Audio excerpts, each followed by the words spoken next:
Good morning, members of the media, and welcome to today's PNCR press conference. It's Friday, 28th of January, 2022. Let me first apologize for the late start. Today with me on our panel, to my far right is Elson Lowe, who is an economist and political strategist, and also a member of the People's National Congress Reform. To his left is Ms. Geeta Chandan Edmond, who is a Member of Parliament and the General Secretary of the People's National Congress Reform. Today's press statement, the first part will be read by Ms. Geeta Chandan Edmond, our General Secretary, followed by Elson Lowe, who will read the second part of the statement, after which we will entertain questions from the media. General Secretary, you can proceed. Thank you, Comrade Holder. Colleagues, all members of the media, good day. Today, like my colleague said, I have the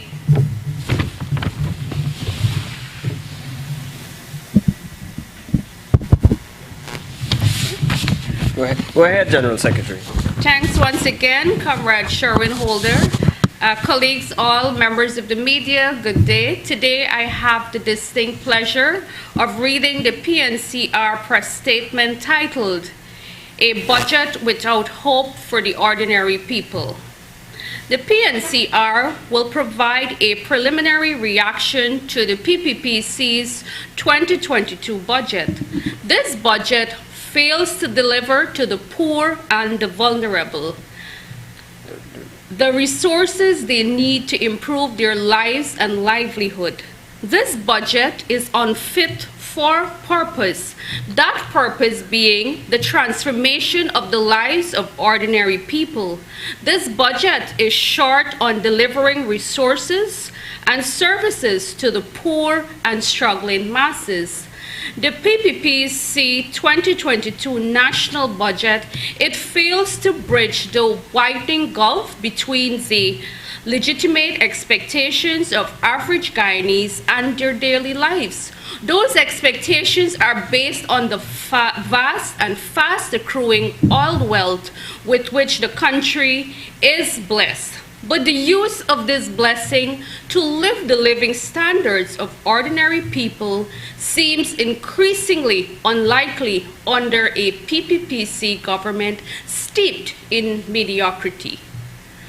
Budget 2022 only deepens this national malaise and despondency. People have lost hope at a time when they are supposed to be most hopeful. There is nothing in the budget to engender hope. In his budget speech, the finance minister provided glowing news about current and projected oil revenues and GDP growth. He reported that the coming into operation of the Liza Unity FPSO early in 2022 will raise capacity to 340,000 barrels per day, and the deployment of the Liza Prosperity FPSO in 2022 will further raise capacity to 560,000 barrels per day. With the anticipated fourth production area, Yellowtail estimates are poised to reach 810,000 barrels per day by 2026-2027. Real GDP is projected to grow by 47.5%, a rate of growth which no other country in the world is currently projected to achieve in 2022. World oil prices are expected to remain high in the foreseeable future. So, after painting this lofty picture of expected income, there is nothing in the budget that suggests that the people will benefit. We are talking here about billions of US dollars pouring into the national treasury of a country with only 750,000 people. Yet, this government has provided the people with no vision and no comprehensive plan, and has demonstrated no sense of urgency to address the plight of the poor, the vulnerable, and the struggling masses of this country. The PPP government has offered the Guyanese people no answer because why? Why? It has none. To their persistent question, when will the ordinary folks, the folks that really matter, afford and enjoy a decent and comfortable life? The PNCR believes that this will not happen under a PPP government. Let me zero in on a few glaring shortcomings in the budget for now.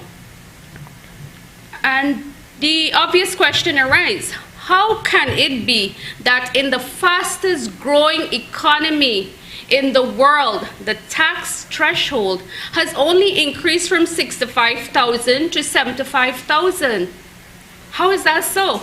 This is only possible if you do not care for the poor and the vulnerable. We in the PNCR, we are calling on the PPP government to put more money in the purses and the pockets of our working class, and of course struggling families, by increasing the threshold from 65,000 to 125,000. Let me repeat that, from 65,000 to 125,000. We call on the PPP government to at least honor their manifesto promises and set a tax threshold that can effectively counter the sharp rise in prices. Without a higher tax threshold, there will be a reduction in the people's spending power and an increase in poverty. This situation is worse when it is noted that no wage and salary increases were announced for workers. The same stinginess and small-mindedness is reflected in the way the budget deals with the University of Guyana. How can a government be serious about economic development and local content and yet freeze budget of UG?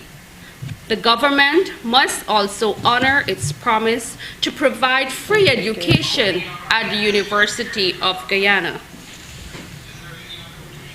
Is this the future the PPPC is looking to build? One where education at the highest levels plays a smaller and smaller role.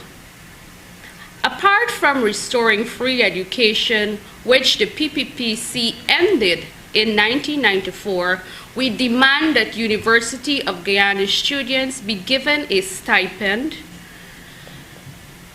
to help with expenses such as internet and travel, among others. Too long have our students been neglected. We must take measures that will benefit them directly. The PNCR is adamant that the measures in the budget to reduce the cost of living, such as freight costs, should impact where relief is most needed, the lives of the ordinary Guyanese people. And that is where it really matters, in the lives of the ordinary Guyanese people. Thank you, Comrade General Secretary. I will now invite Comrade Elson Lowe to read the second part of the press statement. Comrade Lowe. Thank you. Fastest growing country in the world. Wow.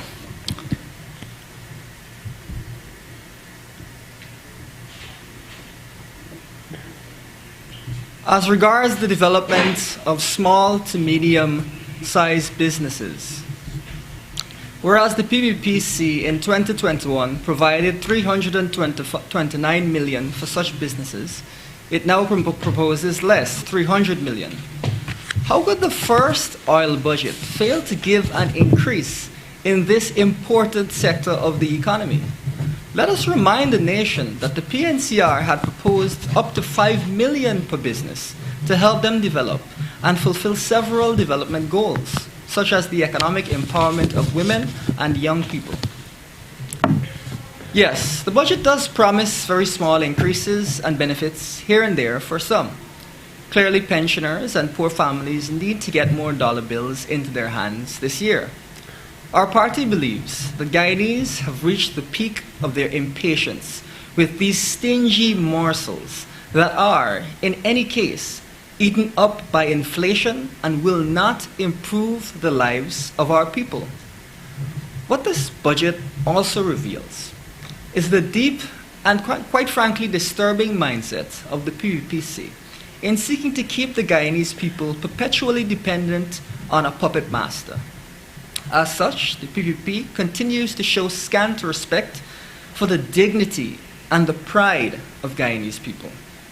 In our view, a people-centered and visionary budget must, 1, be based on a comprehensive national development plan. The PPPC provided none. 2, include effective anti-poverty measures that are designed to ensure all Guyanese are guaranteed an income on which they can live decently, be they the working poor, the elderly, the low-income households, and low-income hinterland households as well. The PNCR recently called for a national poverty survey to inform the design of policies and programs to eliminate poverty forever in Guyana. The PPP has no such intention.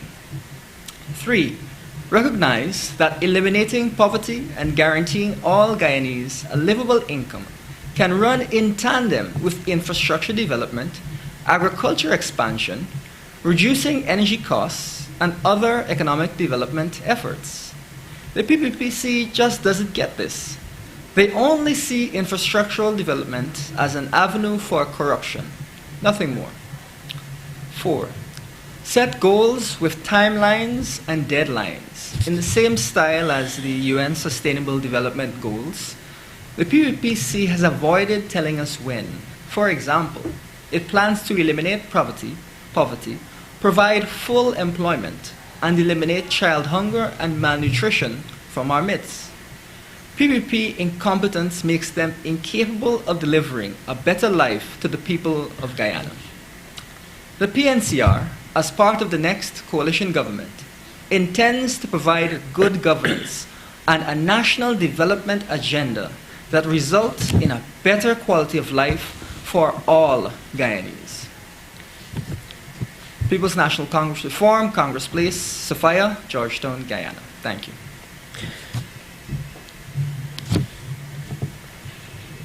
Thank you, Mr. Elson Lowe. Members of the media, we will now entertain your questions on the press statement, followed by any other questions you might have. You can indicate by a show of hands.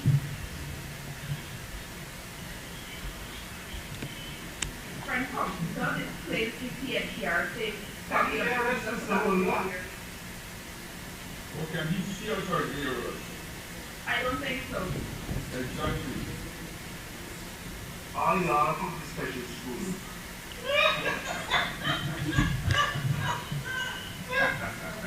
Members of the media, we will now take your questions. I recognize Ms. Marcel Thomas. Marcel, he can see you. Please go ahead. We can see all of you. We can see all of you, members of the media. Please go ahead, Ms. Marcel Thomas. I can see your hands raised. My hand was raised to inform you that we weren't hearing earlier, and it was only like for the last 2 minutes Only 2 minutes ago. that was all.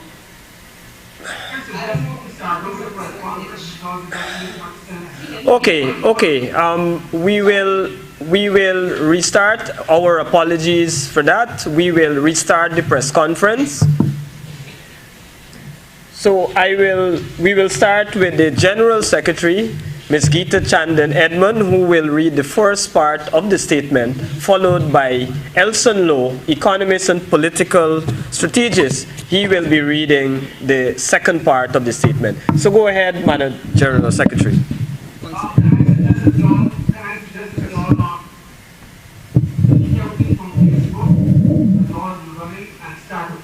Yes. Right. Yes. Thank yes. you for that Thank you for suggestion. this suggestion. Madam General Secretary will now read the first part. Okay, I'm told by our technicians we need 5 minutes. Members of the media,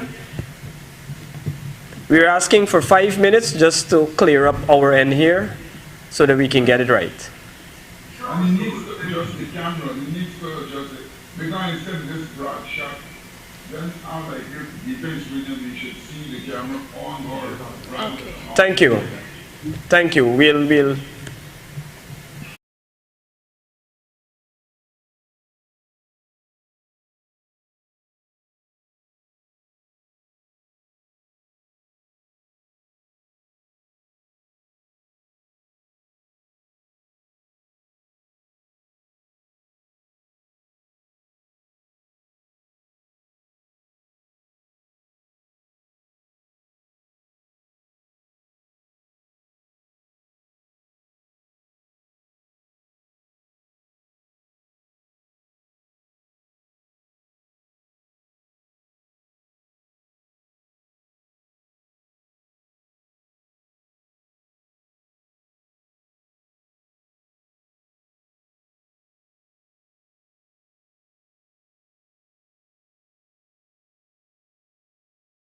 Somebody probably attributed or managed to well, it was a good dry run. It was a good.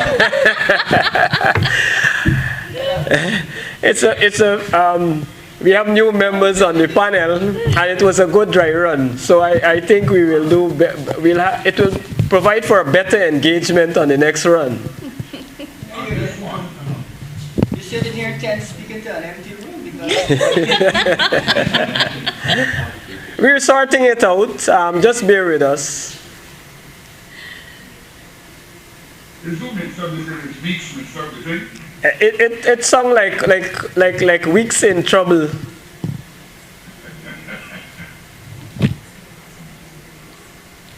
So because of this mistake, the Weeks is going to lose a couple of days. How about that, Mr. Harris? I mean, cost of living, high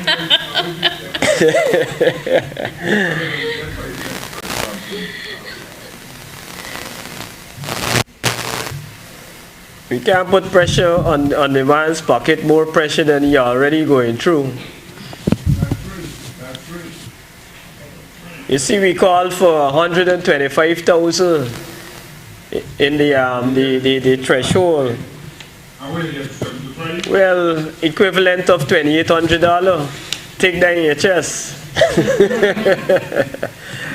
Well, old people like me, I get the extra. You get a 3, no? A 3,000. Well, let's say you pension big. You got a big pension. Poor old me, why is it good to me? I'm dead smart.